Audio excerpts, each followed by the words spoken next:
the human ego is always looking for something to add to its sense of identity. It's looking for a stronger sense of identity because it always feels, I'm not enough. When confronted with a question about avoiding adopting a victimhood identity in the wake of trauma or abuse, Eckhart Tolle offers profound insights. He emphasizes the importance of recognizing that true healing and empowerment come from transcending victimhood and reclaiming our inner strength. Tolle encourages individuals to shift their focus from the past and the story of victimization to the present moment, where true power resides. By cultivating awareness and embracing the present, we can break free from the grip of victimhood and open ourselves to the possibilities of healing, growth, and transformation. Tolle's teachings remind us that we have the capacity to rise above our circumstances and create a new narrative that empowers us to live in alignment with our true essence. The memory of what happened to you is more than just a memory. There is self-identification with the memory.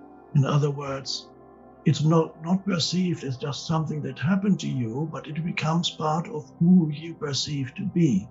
Now, almost everybody has, in one way or another, been a victim of other people, but in some cases much more so than in others. Some element of having been victim is probably present in everybody's life. In other words, you are surrounded by unconscious humans, and then unconscious humans will inflict suffering on themselves and others. That's just how it is when you're alive on this planet. Childhood particularly is a place where many children experience abuse, either minor forms of abuse, emotional abuse, or they live in a very toxic family environment. And then, of course, there are other children who experience much more serious forms of abuse and really suffer and have this carry with them the memory, both mental and emotional memory of what happened to them. In some cases, the memory is repressed because the child, the emotions may be repressed. The child could not deal with them and they had to repress them. And then later, the possibility of remembering arises, and then you remember what happened to you. And how do you do, it's the question, what do you do with what happened to you, what was done to you? How do you deal with what was done to you by other humans, whether it happened in childhood or whether it happened later in life, whether it was a relatively minor thing or whether it was a very serious form of abuse? How do you deal with that? Now, the ego, the human ego, is always looking for something to add to its sense of identity. It's looking for a stronger sense of identity because it always feels, I'm not enough. So it's trying to add something that it can identify with, to add to its sense of self. And it very often happens that the memory of having been abused is used by the ego and is added to the ego's sense of self. So that means you not only remember what happened to you, the memory of what happened to you, which is a bundle of thoughts and emotions that go with it, the memory of what happened to you is more than just a memory. There is self-identification with the memory. In other words, it's not perceived as just something that happened to you, but it becomes part of who you perceive to be. So I am a victim of that. It's not that this was done to me, but I am a victim of. So it's the transition from memory to self. That is the victim identity.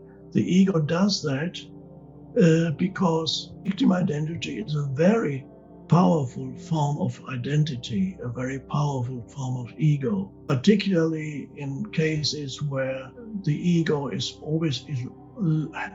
does not find sufficient things that it can identify with in this world, because the most common form of identification, for example, is with the way you look. better than others, so you can identify with that. If you look worse than others, of course, that could become part of your victim identity because you've been treated unfairly by life, and life has made you look worse than others. That could become part of victim identity. Although that's not actually abuse, but it could also be incorporated into victim identity. However, so normally what people identify with, or ego identifies with, is appearance, which is physical appearance, the body, what you external looks, even what you put on the body is then regarded as part of the body. So clothes become something you identify with because they're on the body, so they're perceived as being part of you. Possessions, a common thing, what I own this car, you don't. Therefore, I feel a bit stronger in my sense of self because I have a Lamborghini and you only have a VW or bicycle, so I have a stronger identity compared to others. House, any form of possession. Then we have social function in this world, position that you have, social position in this world you identify with, that you feel gives you superiority. With every ego identification, the most important thing is superiority, a sense of superiority. The ego seeks that. It cannot tolerate inferiority. So superiority, whether it's possessions, looks, appearance, achievement in this world, social position, knowledge. Some people who are intellectual or highly educated, you can identify with that and feel superior to many other humans who know much less than you. So you have identified with knowledge, identified with appearance. You can identify with your ancestors. In some countries, more in the West, not so much anymore. But in some countries still, it used to be like that in the West, but in some countries still, your ancestry is extremely important, that like who your parents were and your grandparents and so on. You go back several generations. So you can have that. You identify, and again, superiority is always implied. Now, it's not many humans find it easy to find things in this world that they can derive a sense of superiority from. Well, children already start doing that. They have to look for something. I can jump higher than you. Look at me. That's good. That's the developing ego. It gives you a bit of superiority, whatever it may be.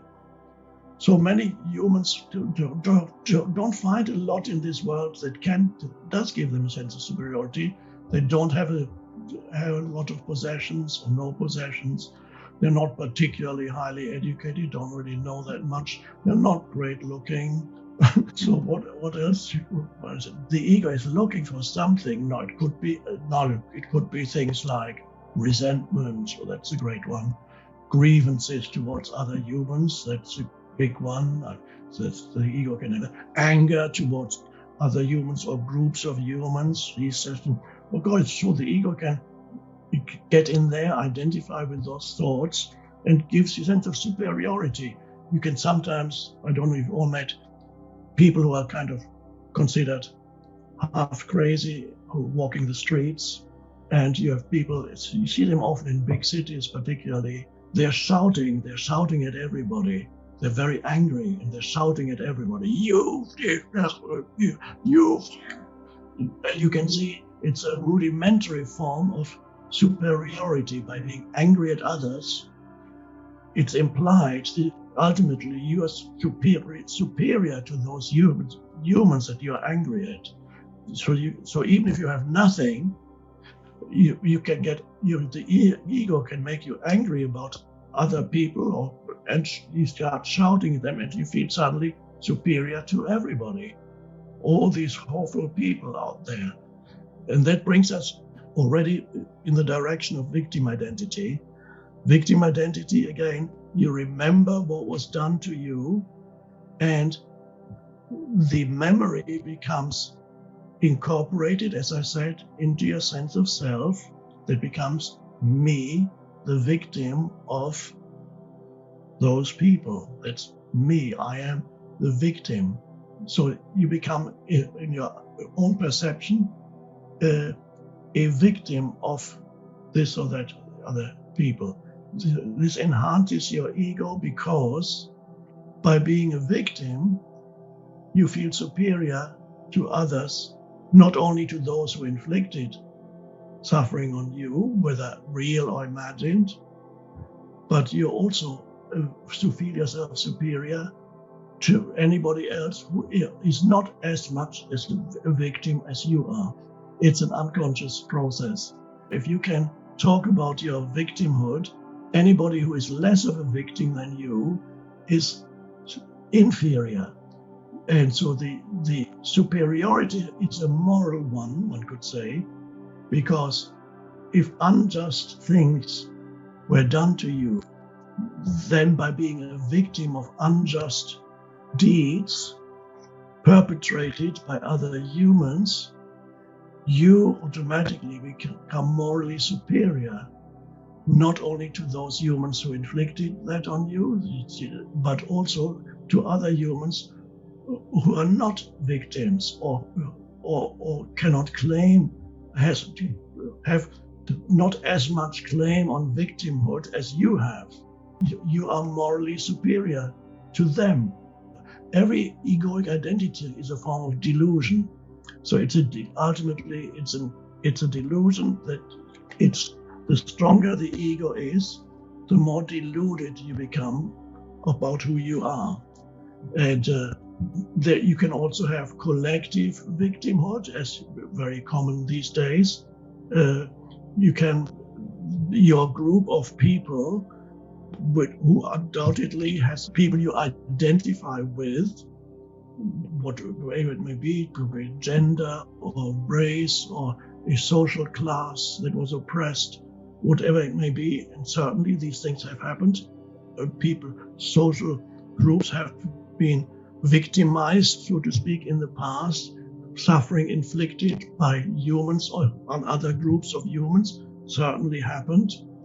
And to remember that is fine, to recognize it for what it is. It's like similar to a memory of an individual person suffering abuse, injustice, and so on. And now if it's collective, it's a very similar process. You remember what was being done. The question is it just a memory? And do you recognize what was behind it? Or is it more than a memory? Is it something that becomes endowed with a sense of selfhood? Then you have a collective victim identity that is also very powerful. And this is to say that that's an illusion, is not to say that these abuses did not happen. The illusion is, what are you doing to yourself by deriving your sense of identity from this thing that happened in the past? The memory is fine. We need to remember these things, fine. But do I derive my sense of who I am from being a victim, either on an individual level or on a collective level? That is an enormous limitation on my life, because the implication when a significant part of your identity is that of a victim, the implication is that you remain a victim. There isn't much you can do because they've made you into a victim. You've made yourself into a victim. What can you do now? You're obviously morally superior to everybody who is less of a victim than you, but you condemn yourself almost to powerlessness. When any kind of victim identity, you want to remain powerless, because to say that you can transcend what was done to you, you can overcome the effects of it, you can go beyond it, you have the power to go beyond the abuse that was done to you, which every human has that power. You can never discover that power if you are trapped in a victim identity. So the power to transcend, to go beyond what was done to you, not to be held back by what was done to you on an individual level or collectively.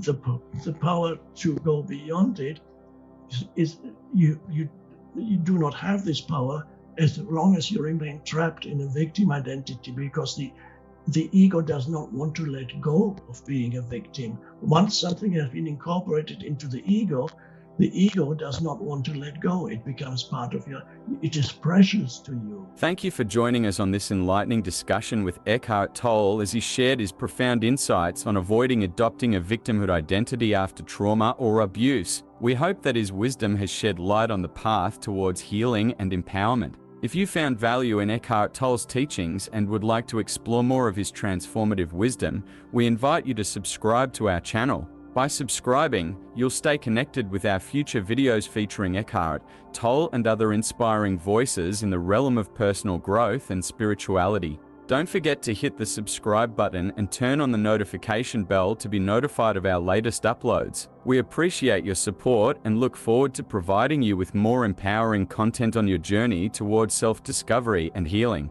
Thank you for being here with us today. May you find the strength and resilience to transcend victimhood and embrace your true power. Remember, you have the capacity to rewrite your story and create a life of empowerment and fulfillment.